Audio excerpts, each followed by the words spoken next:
મહત્વના સમાચાર સામે આવી રહ્યા છે। તાપી જિલ્લામાં એસીબીની સફળ ટ્રેપ ગોઠવી લાંચિયા અધિકારીને ઝડપી પાડવામાં આવ્યો છે। જે સોનગઢના ઓડિટર ધર્મેશ વસાવા દૂધ મંડળીના ઓડિટ રિપોર્ટ માટે 15,000 રૂપિયાની લાંચ માંગતા હોવાનું સામે આવી રહ્યું છે।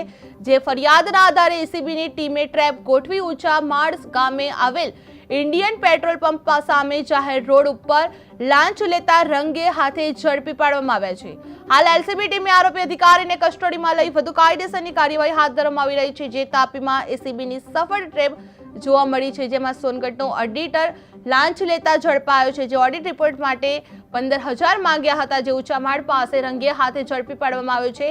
જે એસીબીએ કાયદેસરની કાર્યવાહી હાથ ધરવામાં આવી રહી છે। જે લાંચિયા અધિકારી સામે તપાસ ચાલુ કરવામાં આવી છે। જે તાપીમાં એસીબીની ટીમે ટ્રેપ ગોઠવી ઊંચામાળ ગામે આવેલ ઇન્ડિયન પેટ્રોલ પંપ સામે જાહેર રોડ ઉપર લાંચ લેતા રંગે હાથે ઝડપી પાડવામાં આવ્યો છે। જે હાલ એસીબી ટીમે આરોપી અધિકારીને કસ્ટડીમાં લઈને વધુ કાયદેસરની કાર્યવાહી હાથ ધરવામાં આવી છે। જે તાપીમાં એસીબીની સફળ ટ્રેપ ગોઠવી હતી, જેમાં સોનગઢનો ઓડિટર લાંચ લેતા ઝડપી પાડવામાં આવ્યો છે।